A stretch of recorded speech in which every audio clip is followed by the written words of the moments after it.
ipinapakita ng Panginoon sa atin through the Holy Spirit. The deep things of God. Kahit walang maaari nating pag-aralan, ang hinaharap. O maaari nating pag-aralan ang kabuuan ng mortal na buhay natin. Now, let us understand that the Bible teaches us in different ways. One way, the Bible talks to us, and it teaches us literally. Okay? Ano ibig sabihin ng literal? Yun nangyari talaga, at talagang kung ano sinasabi ng Bible na literal, yun talaga. Now, example, the creation. The creation is not spiritual, it's literal. Okay? The Holy Trinity. 3 persons talaga yan. It is literal. It is not figurative. The sufferings of Christ were really very, very painful. Crucifixion is real. It was painful. These are all literal. We cannot make these issues to be figurative or spiritual because it's literal. Now, the other way that our Bible teaches us is through figurative or spiritual interpretation. Example, being born again is a figurative interpretation. Why? You cannot go back to your mother's womb. Tulad nga ng sinabi ng Nicodemus. Christ said, I am the light. That's figurative. And He is the bread of life. You know what? Likewise, Revelation, the end times, will both be literal and figurative. So dapat makikita natin na naghihiwalay talaga ang literal at figurative. Bakit? Dahil sa akin pong research, may mga nagsasabi na ang Revelation daw ay hindi raw literal, figurative daw. Which I beg to disagree. And because of this, it has caused many confusions. So in this church, we will study the end times, both literal and figurative. Now the Lord said in John 14, 1-4, you need not go there. John 14, 1-4, the Lord Jesus Christ said, I go to prepare a place for you. This place is a literal place. Why? Because of the details that are written in the scriptures that you cannot deny, that it cannot be literal. Now, when we talk of Revelation 21, so ito na, no?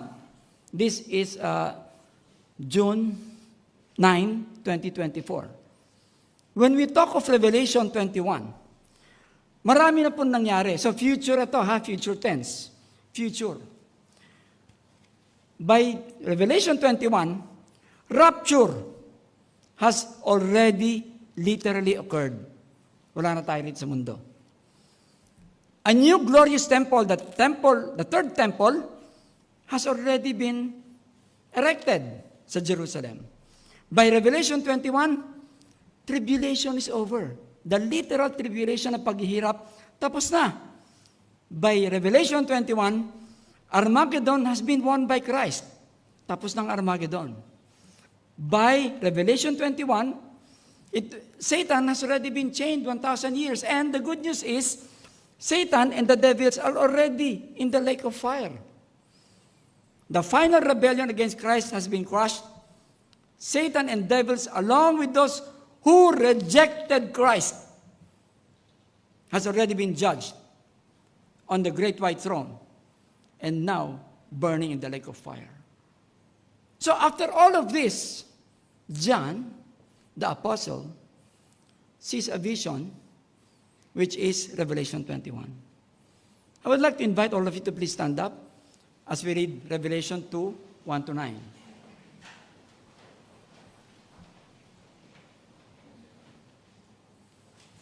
Revelation 2, 9-10. If you're there, please say amen. Oh, I'm sorry. Revelation 21, 9-10. Okay. Hindi 2. Kulangan ng 1. Okay? If you're there, I will read it and you follow me with your eyes.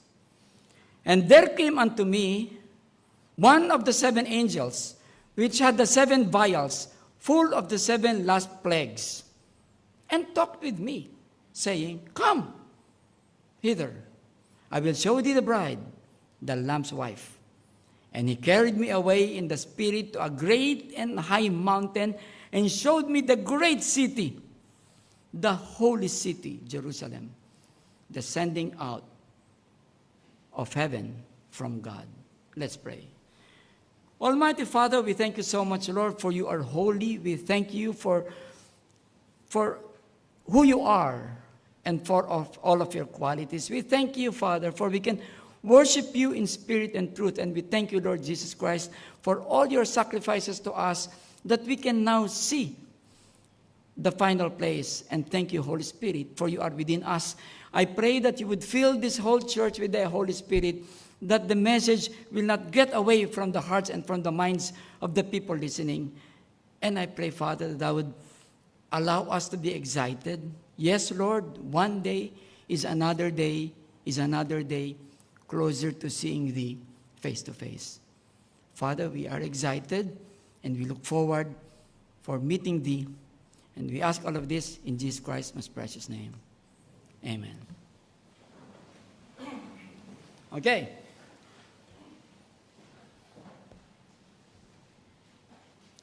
Revelation 3:12. Makikita nyo dyan, ha? Hindi ko sinulat para bubuksan natin yung Bibles natin. Revelation 3:12 says, Him that overcometh will I make a pillar in the temple of my God, and he shall go no more out, and will write upon him the name of my God, and, ito na, the name of the city of my God, which is New Jerusalem, which cometh down out of heaven from my God, and I will write upon him my new name. So in other words, Revelation 3:12 is now talking about Revelation 21. We read a while ago that in Revelation 21, Jerusalem is coming down. So ito na, sinasabi sa Revelation 3 pa lang na sa 21, bababa ang city at tatawagin niyang New Jerusalem. Now, the New Jerusalem, isa pa, sa Revelation 21:3, mas mataas lang yan sa Revelation 21:9. Sabi dito, and I heard a great voice out of heaven saying, Behold, the tabernacle of God is with men, and he will dwell with them, and they shall be his people, and God himself shall be with them and be their God. So, what we read is, the New Jerusalem is referred to as the great holy city. The city of God. The tabernacle of God. Yun po ang tawag sa New Jerusalem. Hindi po ito yung nandun sa Davao na sinasabi nung isang bulaang teacher, New Jerusalem daw yun. So, manloloko po yun. The New Jerusalem is still yet to come in Revelation 21. Sa ngayon, ano ang pangkaraniwang iniisip ng mga tao pag sinabing Holy Land? Okay? Marami na mga nakapunta mula sa church natin ang nakapunta sa Holy Land. And we have heard great stories and how beautiful this Holy Land is, which we know is Israel. Holy Land, because it is a land where the Holy God mostly encountered man. Okay? Karamihan sa mga pangyayari sa Bible, nangyari, ang Diyos mismo ang kumakausap sa tao. Sa Holy Land, ngayon, nandun po ang Jerusalem. Kasama po dito ang Western Wall. Yung Western Wall, yun yung tanging naiwan na structure nung Second Temple. Yun na lang ang naiwan. Kasama sa Holy Land, ang Jordan River. Ano ba nangyari sa Jordan River? Doon binaptize si Christ. Doon nagbaptize si John the Baptist at doon din nagbaptize si Christ. Kasama din sa Israel ang Mount of Olives. Yung eastern slope ng Mount of Olives. Doon po nakatira si Lazarus at si Martha. Ang bahay po nila, it's between Bethany and Jerusalem. So, Mount of Olives is also where Jesus Christ had that Olivet Olivet Discourse. Ano bang Olivet Discourse? Ito yung future ng Jerusalem. Sinabi ni Christ yun. At pag pinunta natin ang Acts 1, it is where Jesus ascended to heaven. Sa Israel, kasama din doon ang Bethlehem, where Jesus Christ was born. And many other significant locations in Israel pertaining to the Lord. Masada, Sea of Galilee, Dead Sea, etc., etc. It is also where Jesus Christ grieved over Jerusalem. Sabi sa Matthew 23:37, O Jerusalem, Jerusalem, Jesus Christ speaking, Thou that killest the prophets and stonest them which are sent unto thee, how would I have been gathered thy children together, even as a hen gathereth her chickens under her wings, and ye would not. So it's the same Jerusalem that Jesus Christ grieved for. Now, there might be someone, maaring meron nakaupo sa atin dito ngayon, o nakikinig sa online, hindi mo pa alam kung pupunta ka sa langit o sa impyerno pag ikaw namatay. It is in Jerusalem, in Bethlehem, 2,024 years ago, where a baby was born, which Isaiah 9:6 says, whose name shall be called Wonderful Counselor. Pinanganak doon sa Bethlehem ang Wonderful Counselor. Pinanganak sa Holy Land ang The Mighty God. Pinanganak sa Jerusalem, sa Bethlehem, ang The Everlasting Father. Doon pinanganak ang Prince of Peace. At doon din sa Jerusalem, the Mighty Counselor was tortured for you. In Jerusalem, this mighty God was crucified on the cross for you in Calvary. This everlasting Father gave up His life for you. This Prince of Peace did not rest in the grave, but resurrected and ascended to heaven for you. Kaya ngayon, kapag hindi ka pa sigurado kung ikaw ay pupunta sa langit o sa impyerno, pinapanalangin namin na ngayon ang araw na makita mo mula sa Biblia kung paano, ano ang ginawa ng Panginoon upang tayo ay makapasok sa New Jerusalem.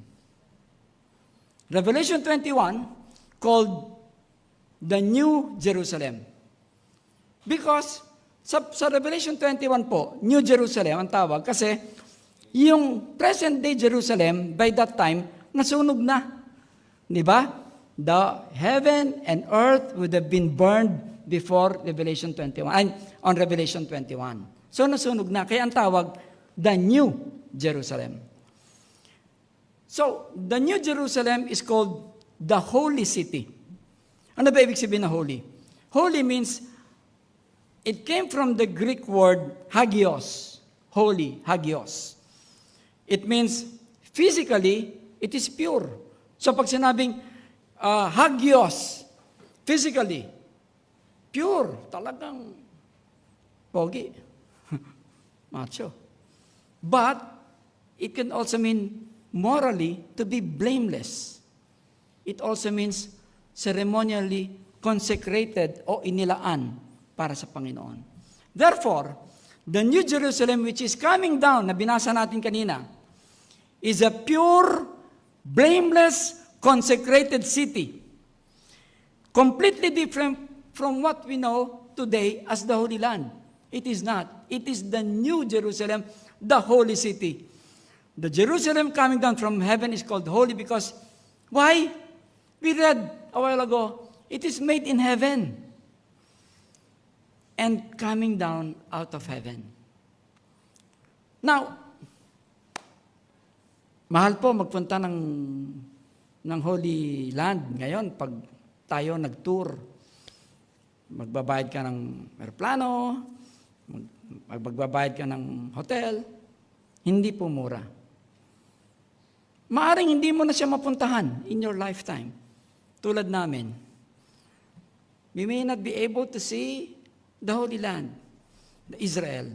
But, you know what? This morning, we will travel in time. We will have a glimpse of that holy city that will come down out of heaven. Tayo ngayon ay pupunta sa holy city, sa New Jerusalem, nang walang bayad. Hindi kailangan ng passport. Kailangan lang natin buksan ang ating Biblia upang makita natin kung ano ang katangian ng lugar na ito na nakalaan. Para kanino? We will go and see our future home. This will be our home. In heaven? No. Jerusalem came down from heaven, going to earth. This will be our final home on earth. Our final destination is not heaven. If we die today, yes, we go to heaven, pero transient lang yon. The final destination is actually earth as we enter the New Jerusalem. That's our final destination. The New Jerusalem situated on the earth. Now, i-segue muna ako. Yung pong traditional Jewish wedding tradition is actually composed of 3 phases. Yung pagpapakasal ng mga Hudyo. Yung pinakauna, betrothal, yun yung pinangako na, yung mag-asawa. Tapos yung wedding proper. Tapos noon, ang pangatlong phase ng wedding tradition, uuwi na sila ng mag-asawa sa kanilang bahay.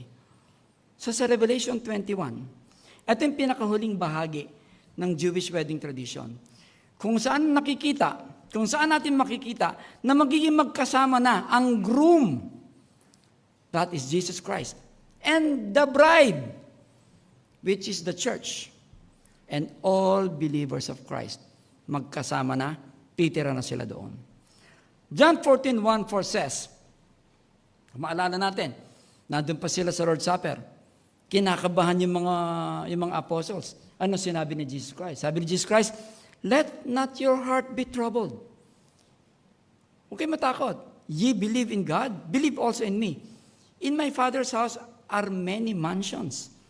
If it were not so, I would have told you, and I go to prepare a place for you. And if I go to prepare a place for you, I will come again and receive you unto myself. Ito, sabi, where I am, there you may be also. And whither I go, you know, and the way we know. So in other words, ito talaga ang pinag-uusapan, ito yung sinasabi ni Kristo na inihahanda niya para sa atin, the New Jerusalem. Okay? Why? Because in Hebrews 11, we will not dissect that. You know, Abraham was already looking for the New Jerusalem. He was looking for a new city whose builder and maker was God. In Hebrews 12, sinabihan yung mga Hudyo na pumunta sila sa city of God. This is the heavenly Jerusalem. And in Galatians, this was referred to be the city of my God. So there is really a literal city that is waiting. Now, what we will do today is not the usual exegesis of word by word and line by line. We will rather go different verses along Revelation 21, and we will explore and extract the Word of God for our understanding. Today, we will look at the structure of the New Jerusalem and the nature of the New Jerusalem. So let's go to the structure of the New Jerusalem. Revelation 21, ito, tingnan nyo na, para sabay-sabay tayo. And he had a great wall great and high, and had 12 gates. At the gates, 12 angels, whose names written thereon, which are the names of the 12 tribes of the children of Israel. On the east, 3 gates. On the north, 3 gates. On the south, 3 gates. And on the west, 3 gates. And the wall of the city had 12 foundations, and in them the names of the 12 apostles of the Lamb.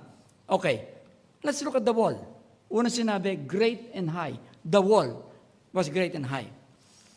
Great and high, malaki at mataas. In fact, it has 12 foundations. So, kung meron siyang 12 foundations, edi napakalaki nga nito. Hindi ko po alam kung ilan ang foundation ng bahay namin, pero nung nakita ko, nung ginagawa nila, napakatibay. Pero ito, 12 foundations. So this would also be great foundations. This great and high wall, figuratively, means, bakit sinasabing merong great and high wall? Figuratively, ang ibig sabihin, the New Jerusalem has exclusivity. Hindi lahat pwedeng pumasok sa New Jerusalem. Sinabi natin dati, no ID, no entry. Di ba? At sinabi natin dati na ang ID natin ay ang dugo ni Jesus Christ na naka-imprint sa atin kung tinanggap natin siya as ating tagapagligtas. Not everybody will be allowed. It's great and high because it is exclusive. Hindi dahil may mga intruders, kundi dahil, just to emphasize, exclusive. Diba? Para kayo nagpunta sa isang exclusive club. Diba? Papasok ka ng exclusive club, nasa ID mo, pasok. Pero pag papasok ka ng club, hindi ka member, sorry. Ganon din ang New Jerusalem. It's exclusive. Revelation 21:8-9 says, but the fearful, the unbelieving, the abominable, the murderers, the whoremongers, sorcerers, idolaters, and all liars will not be allowed. Exclusive. These great and high walls is to see to it that these people cannot even crawl or cannot even, sumiksik para pumasok sa New Jerusalem. We will see later on that the New Jerusalem is actually a 4 square. Okay? 4 na malalaki at mahahabang pader na may 3 malalaking gate. 3 gates sa isang wall, 3 gates sa isang wall, 3. So 12 gates. Okay? At nakita natin, so may 12 gates. Dali. Meron 12 gates. Uy, mali. Mali. Nakakahiya. Hindi. Dapat tinanggal ka ito. Yun. So, pinag-usapan natin great and high wall because it's exclusive. There are 12 gates. And you see, there are 12 angels. There are 12 angels per gate. Okay? Now, throughout Scripture, there are many instances na binabanggit ang angel na kausap ang tao. Sa buong Bible yan. Minsan, pag sinabi sa Bible, and the angel of the Lord, actually, ang Panginoon yon. Nabasa na natin sa Biblia, yung pangalang Gabriel, di ba? Angel Gabriel. Si Angel Gabriel ang nakipag-usap kay Daniel sa Daniel 15, 16 to 17. Si Angel Gabriel, siya rin yung nag-announce patungkol sa kapanganakan ni Jesus Christ. Si Angel Gabriel. Meron pang isang binanggit na pangalan sa Bible, Michael. Di ba? Michael, also known as Michael the Archangel, meaning the chief angel. Wow. Michael, ang gandang pangalan. The chief angel. You can read this in Jude 1:9. Whenever the name of Michael comes out on the Bible, usually gera. Usually gera. Why? Because he is the main warrior. I think he will be the commander. He will be the general of Christ. See Michael. Now, I think in one of the gates, Gabriel will be there. In one of the gates, Michael will be there. Yung pong 10 pangalan, hindi ko na alam. Hindi ko po alam kung merong Angel Samuel. Ako yun. Hindi ko alam. Pero hindi ko sinasabing nandun. O kaya Angel Body. Diba? Alright, so hindi ko po alam kung ano pa yung 10 pangalan ng angels na yon. Meron pa ibang nabanggit na pangalan ng angels sa Bible. Sino? Would you know? Meron pa. Lucifer and Apollyon. Lucifer and Apollyon, they were previous angels, but Lucifer was cast out of heaven and became Satan. And Apollyon became Abaddon, became devil. Ngayon, pag may papasok dun sa gate, nakatayo dun si Lucifer, o kaya nakatayo si Apollyon, palagay ko hindi na sila papasok sa gate na yon. Demonyo yun nandun eh. So papasok sila sa ibang gate. Therefore, I don't think Lucifer and Apollyon will be there because by that time they will be burning in the lake of fire. Hindi rin po totoo nung mga bata pa tayo na sinasabi, merong tao doon na nag-aantay, may hawak na manok. Hindi ho yun. Sabungero yun. Bira, may hawak na manok. That's unbiblical.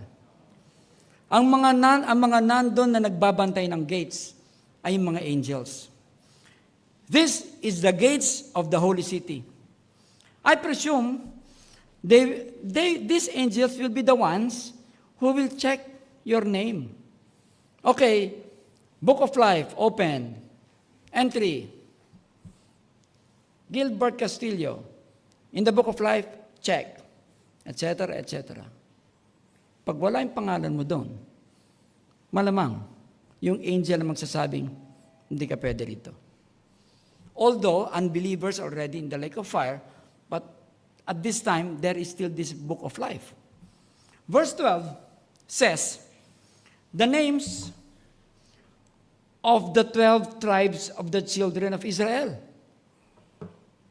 Sinabi din sa verse 12, yung the names, the 12 foundations, the wall, south gates, wall of the city had 12 foundations, and in them, names of the 12 apostles. So may mga pangalan na nandun. Pangalan ng 12 tribes ng Israel at pangalan ng mga apostles. Oh, nandun ba yung pangalan nyo? Brother Benji, nandun yung pangalan mo, Benjamin. Ang pangalan ko, Samuel Benjamin. Mula na napag-aralan ko Revelation, ginagamit ko na ang Benjamin. Dati hindi. So, these are the names of the 12 tribes of Israel and the 12 apostles. So what does that mean? The 12 tribes of Israel are people of the Old Testament. Hindi ho ba? And the 12 apostles are people of the New Testament.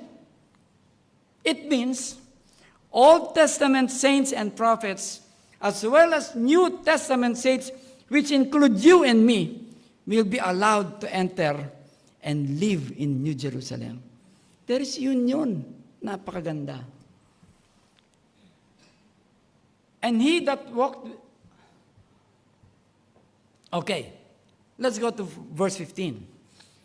And he that talked with me had a golden reed to measure the city, measurement na, and the gates thereof, and the wall thereof, and the city lieth foursquare, and the length is as large as the breadth. And he measured the city with the reed, 12,000 furlongs, the length and the breadth and the height of it are equal. And he measured the wall thereof, 140 and 4 cubits, according to the measure of man that is of the angel.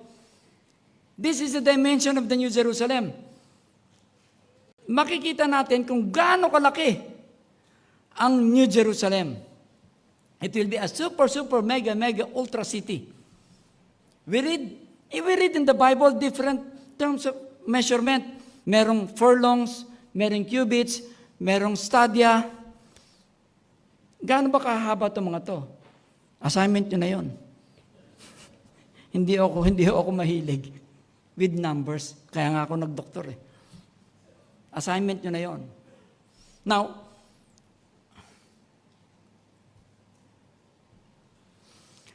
okay, if this is the Philippines, and Manila and Metro Manila is there, and Quezon City is there, and we are here in GLBC, how far, sabi ang isang ganito daw, is 2,223 kilometers. Okay, how far will it be?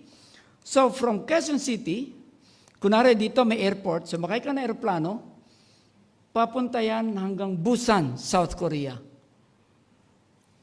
At the speed of 933 kilometers per hour, it will be a 4-hour flight.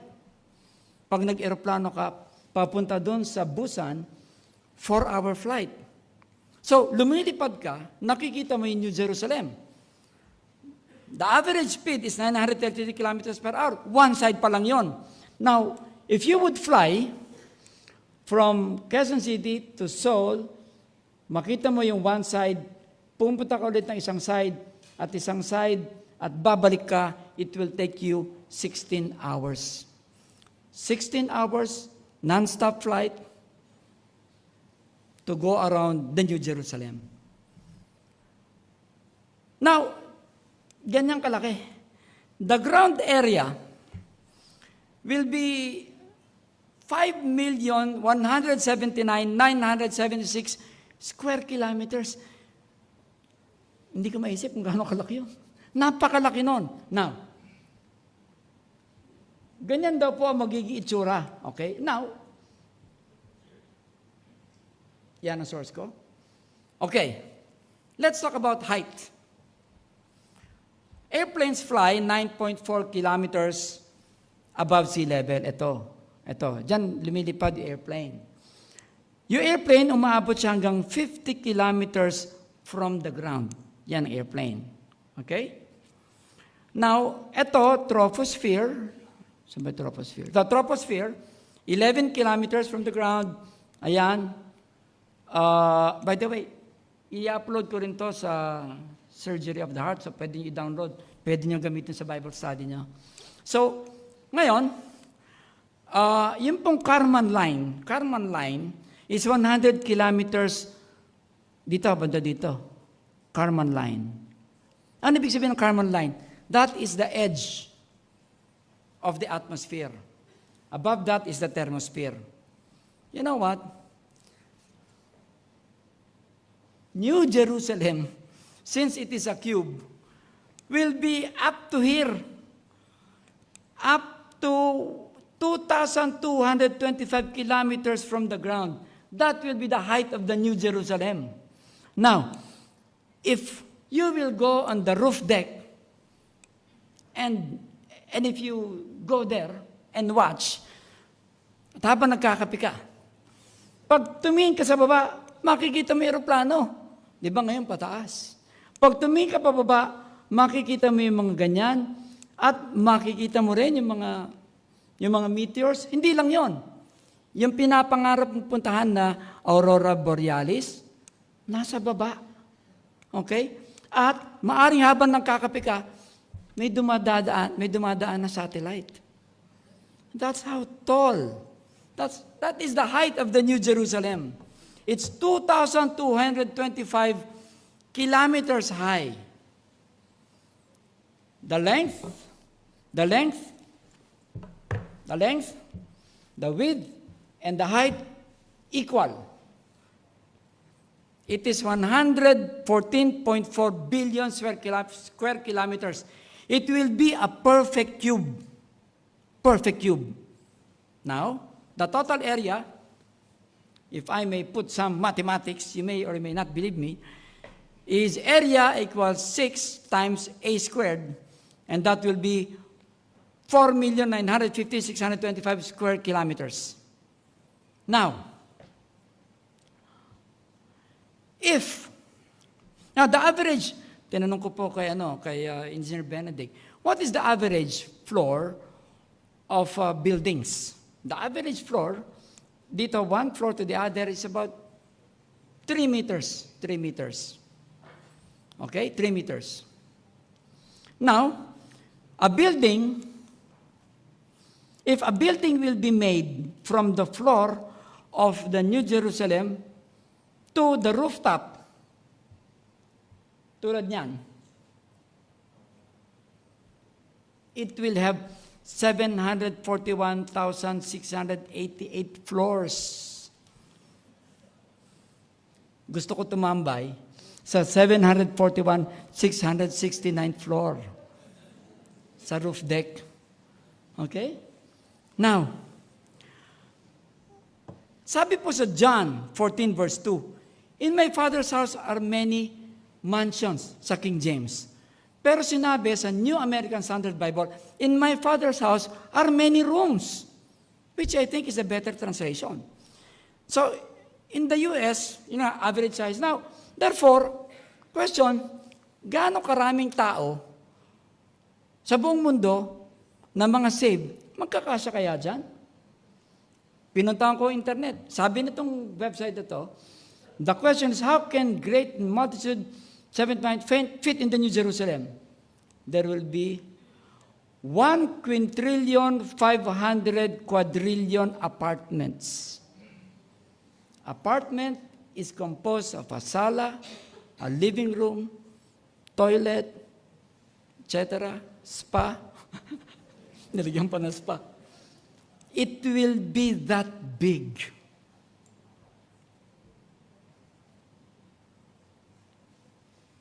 Ganda, hindi ba?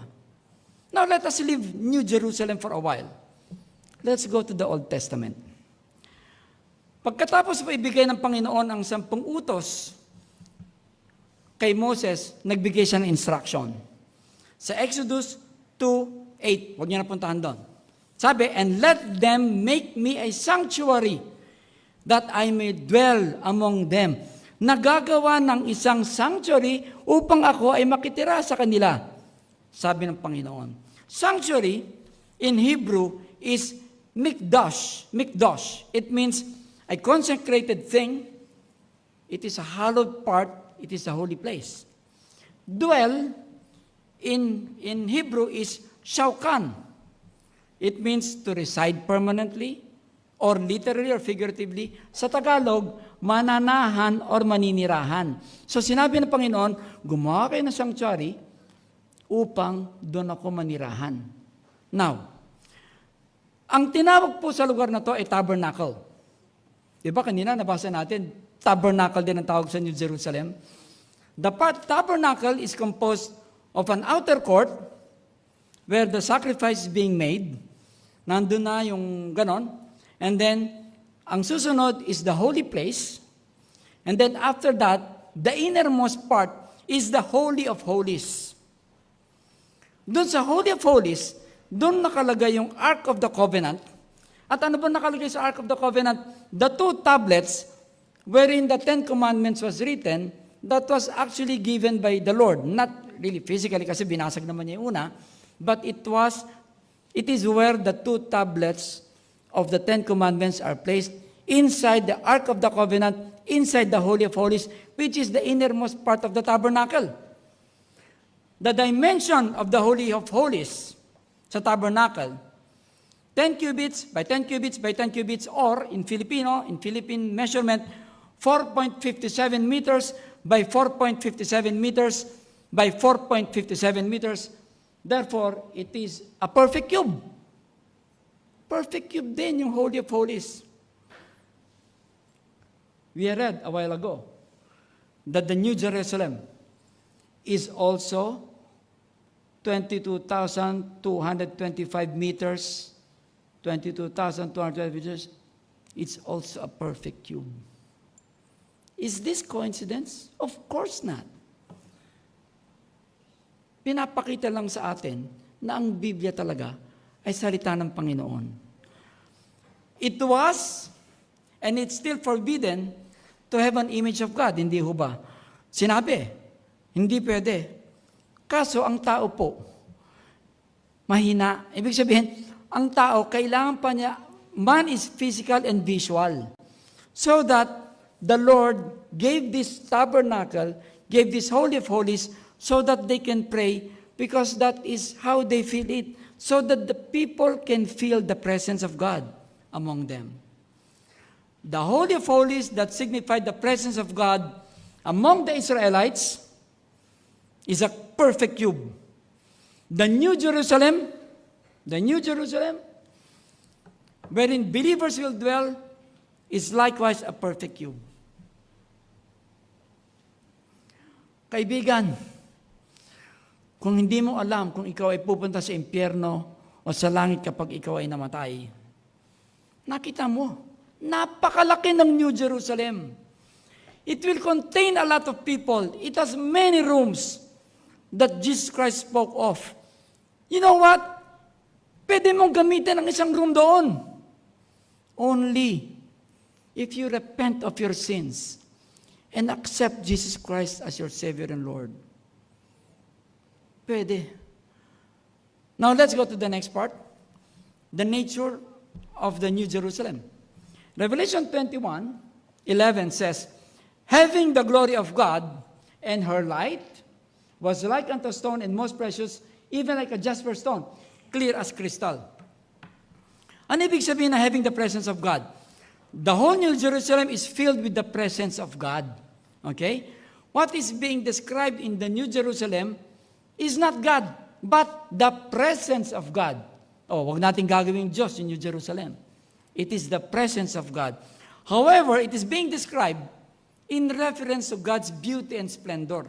Ang ibig sabihin, walang pwede ikumpara ang New Jerusalem na ginawa ng Panginoon. The New Jerusalem ay ipinapakita kung gaano kagaling at ka-powerful ang ating Panginoon. Sinabi diyan, her light.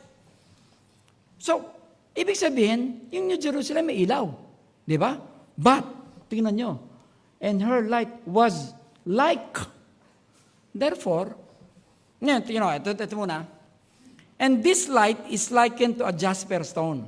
According to Revelation 21:11, having the glory of God sa New Standard Bible is hindi sinabing her light, ang description doon, her brilliance was like a very valuable stone, like a stone, crystal clear jasper. Therefore, it is the glory of God that gives New Jerusalem her brilliance. The proof is, Revelation 21:23, hindi na raw kailangan na ilaw. Now, I have a question to you. Can you see light? Can you see light? Is light visible? Okay, let's show of hands. How many says light can be seen? Raise your hand. How many says light cannot be seen? Raise your hand. Okay. Let's define light. Light is an electromagnetic radiation that allows the human eye to see or makes objects visible.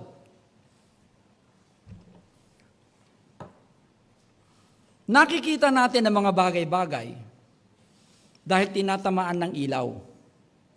Hindi natin nakikita yung tumatama na ilaw, pero dahil may ilaw na tumatama, nakikita natin.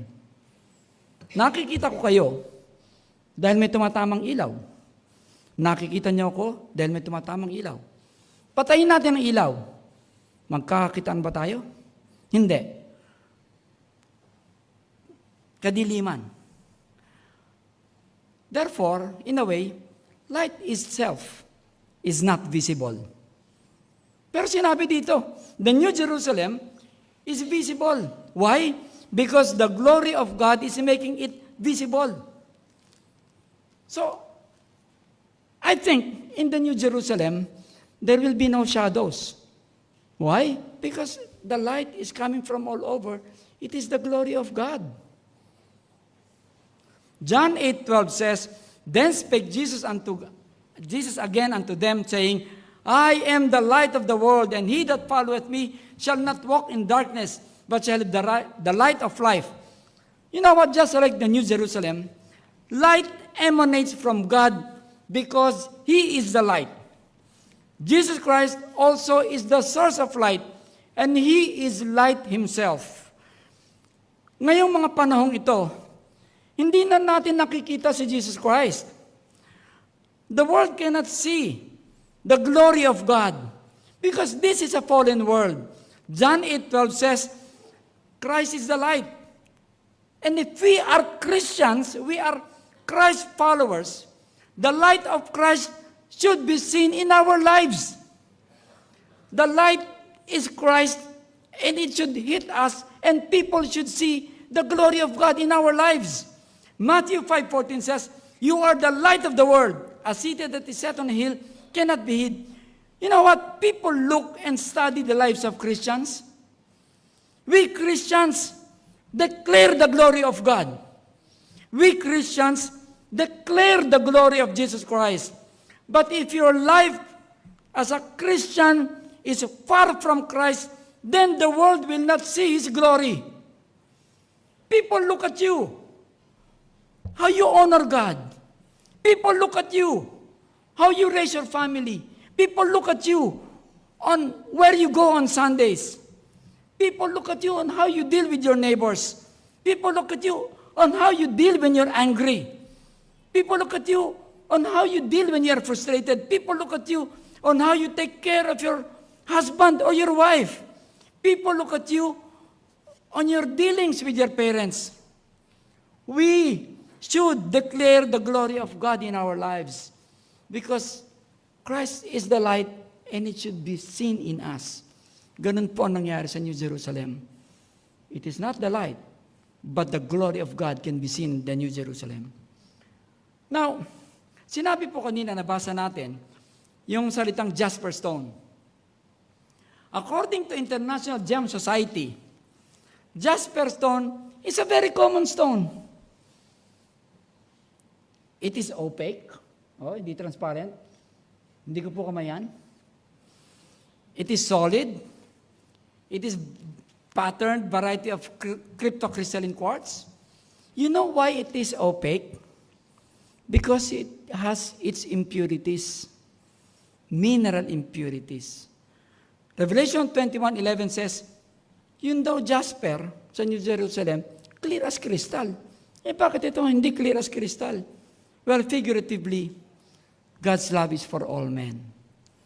It is not only for good people, not only for the rich and famous, but God's love purifies our imperfections. It is only man who rejects Him. Si Jesus Christ po ay naghirap, napako sa krus at umakyat sa langit upang yung mga impurities natin, yung mga kadumihan natin, ay maging malinis. Ito po, jasper. It is imperfect. Pero sa New Jerusalem, it will become crystal clear because Christ has already removed its impurities. You know what? Some of Bible commentators say na yung sinasabing jasper stone is actually a diamond. Sabi nila, meron pa nga nagsabi, John does not know what he's talking about. Hindi talaga jasper stone yun. Hindi pa nila alam ang salitang diamond. I beg to disagree. Because the term diamond was already used in the Old Testament. Exodus 28:18, Jeremiah 17:1, Ezekiel and Zechariah, ginamit ng salitang diamond. Therefore, alam na ng mga tao kung anong diamond. Therefore, si John, alam na niya kung anong diamond. And in Revelation 21:18 says, and the building of the wall of it was jasper, and the city was pure gold like unto clear glass. Later on, I will explain further why I don't agree that this is actually a diamond, but it is really a jasper. Now, let's talk about the wall, foundations of the wall. Sabi dito, and the foundations of the wall of the city were garnished. Ano ba ibig sabihin ng garnished? Cosmeo, pinaganda to make it more beautiful. Now, nandun daw yung mga stones na yan. Mamaya natin pag-usapan kung ano yung mga yan. Okay? Oops. Let's talk about precious stones. The precious stones are this. Yan yung sinabi dito, jasper. Hirap magbasa ng pasaid. Ano? These are the precious stones. So I made the research again. These jasper stones will decorate the foundations of the wall. Now, I made the research about stones and gems and precious stones. Tinignan ko the list of precious stones according to value. You know what? So how many thinks diamond is the most precious? Raise your hand. Diamond. Ayaw niya na mag-raise ng hand. Yes, it is the most precious. Diamonds would range 350,000 up, depending on the size. The next is ruby, 250,000 up. As you go down the list, pababa ng pababa ang presyo. At ang nasa pinakailalim ng list, jasper. It is the cheapest among the list of gems. And you know how much it cost? 100 pesos to 200 pesos. Ganun lang ang presyo ng jasper. But we said before that it is figurative. You know what? God does not choose. Hindi niya pinipili yung mga sikat. Hindi niya pinipili yung mayaman. Hindi niya pinipili yung maganda ang suot. Hindi niya pinipili yung naka-Amerikan, nakabarong. But God chooses ordinary people like you and me. The common people. Just like He used jasper. Another point is that the gems in relation to light. Okay, now again. During the 19th century, so for 19th century, so 18-something, mga ganon, minerals were classified as isotropic or anisotropic minerals. Okay, dalawa. Iso and anisotropic minerals. During the 20th century, came optical crystallography. So, tinignan nila sa microscopes. And then, following, na-develop po yung mga polarizers. Okay? Polarizers were developed. Ito po yung nilalagay ninyo sa sunglasses ninyo. Di ba? Yan ang polarizer. Okay? Para saan ba ang polarizer? Ang polarizer is to diffuse reflected light. So, pag tumingin ako dito, nakikita ko yung reflection, para makita ko yung sahig, gagamit ako ng polarizer, makikita ko yung sahig, mawawala yung reflection. Okay? Yan po ang polarizer. Na-develop yan. During the 21st century, or recently, scientists discovered cross-polarized light. Ano ibig sabihin ng cross-polarized light? Ginawa pa nilang, kasi po, ang natural light, it gives different colors of wavelengths. So, ngayon, ang ginawa nila, tanggalin natin yung mga iba-ibang kulay using cross-polarized light. Ibig sabihin, merong ditong polarizer at gumamit na isa pang polarizer at ginanon nila. Pinagganyan nila yung cross-polarized light. Through this, they were able to identify anisotropic and isotropic stones. Okay? Now, when they found out that when cross-polarized light and pure light is beamed unto them, ano bang pure light? Ito aking laser, pure light. Hindi nyo meron bang reflection na tumatama sa inyo? Wala, di ba? This is pure light. It's straight. Wala siyang mga ibang wavelengths. I think the light that coming from the Lord is pure light. Why? Because He is pure. Now, what they did was they through optic crystallography, pinag-aralan nila itong mga stones na to. When cross-polarized light hit the stones, isotropic stones lose their color. Ito po, yung diamond na napakaganda, na napakamahal. Sininagan ng pure light, ginamitan ng cross-polarized filter, naging itim, naging charcoal. Ito mga garnets ito na napakagaganda, nung sininagan ng pure light, naging itim, naging walang kwenta. You know what? When these stones, the stones mentioned in Revelation 21, when they beamed pure light using a cross-polarized light, it gave off beautiful colors, beautiful array of different colors, reflecting like a rainbow. Brothers and sisters, kaibigan, the Bible is the Word of God. Alam ba ni John yan, nung sinulat nila yan, nung sinulat niya yung vision niya? Alam niya ba na ang jasper, pag cross-polarized light, magbibigay ng magandang kulay? Hindi. the foundations of the wall are decorated with anisotrophic stones, which will show very beautiful array of colors. Christians are like gemstones that decorates the foundation wall.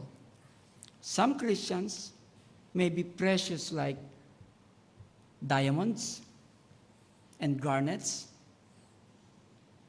but when the pure light of God shines on them, they become black at nawawala ng kwenta.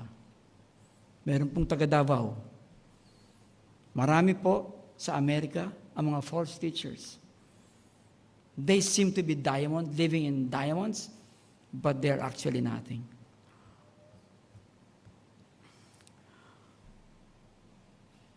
Now, Christians should have lives like these anisotrophic stones.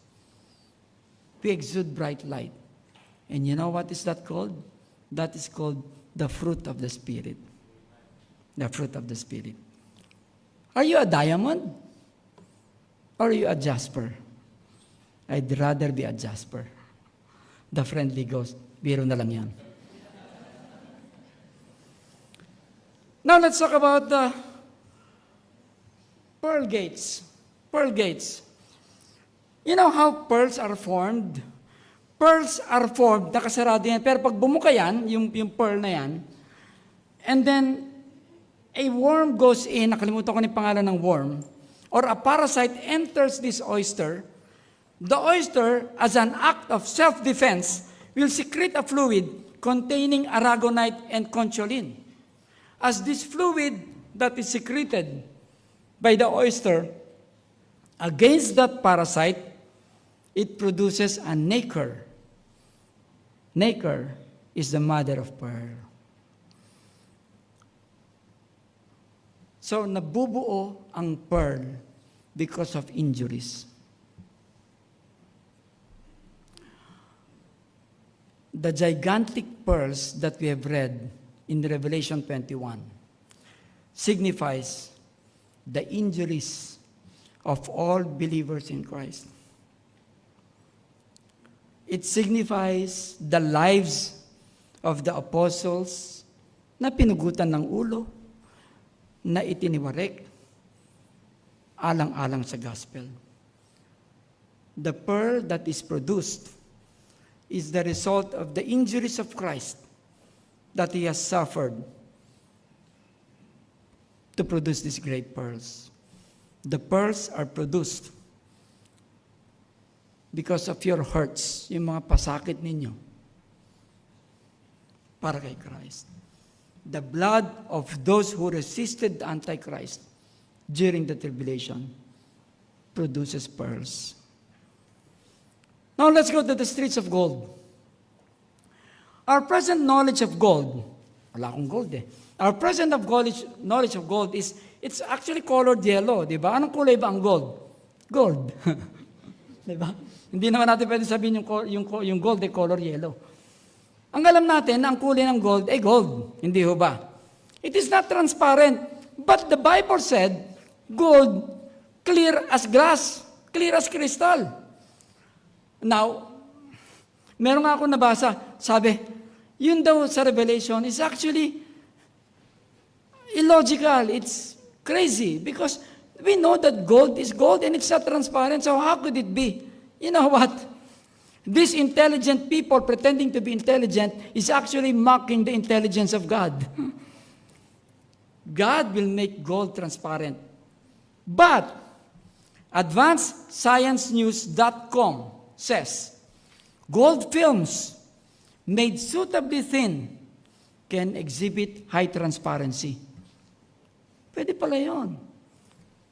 Measured being very thin can become transparent. That's the gold. Figuratively, gold will be transparent. Why? Because God wants us to focus on Him and not on the gold. People naturally are attracted to gold. Pag makakita ko gold, wow! In the New Jerusalem, God will be the attraction, not on the gold. This could be the reason Why? The streets of gold, so that we will not be attracted on the streets, but will be attracted on God. So imagine yourself looking at the great beautiful walls. Imagine yourselves looking at the pearly gates with angels standing there. Imagine yourself being surrounded, all filled with beautiful colors. Imagine yourself walking on the streets of gold. What else would you long for? Finally, we have seen, as a summary, we have seen the great and mega city, the New Jerusalem, coming down from heaven because it is made in heaven. Nakita po natin kung gaano kaganda, the beauty is indescribable and the magnificence is incredible. Napakaraming kwarto. Kaibigan, hindi ka papasok sa kahit isang kwarto, hindi ka papasok sa gate kapag hindi nakasulat ang pangalan mo sa Book of Life. Aming panalangin na pumayag ka ngayon na ipakita namin sa iyo kung paano makapasok dito sa pamamagitan ng pagtanggap kay Kristo na iyong tagapagligtas. My brothers and sisters, we are all very happy. We are excited to be on the New Jerusalem. I have a room in the New Jerusalem. You have rooms in New Jerusalem. But you know what? Many of your friends, workmates, relatives, and even loved ones will not enter. Please, tell them of God's love, that they may also enter. And, again, brothers and sisters, no matter what condition of mortal life we have here, nakita po natin ang glimpse ng New Jerusalem. The best is yet to come. Let's pray. Almighty Father, we thank you so much, Lord, for giving us this glimpse of the New Jerusalem, our final destination. Panginoon, pinapanalangin ko po na kami po ay maging excited sa lugar na ito. At Panginoon, pinapanalangin ko rin ng excitement namin ito ay matranslate sa pamamagitan ng pagsabi sa mga tao kung gaano niyo sila kamahal. Panginoon, pinapanalangin ko po ngayon, yung nakadinig dito na hindi pa niya alam kung pupunta sa langit o sa impyerno, na malaman niya rin ngayong araw na to kung paano po makapasok dito. Father, help us to have lives that would give glory unto Thee. Lord, we ask all of this in Jesus Christ's name. Amen. Pastor.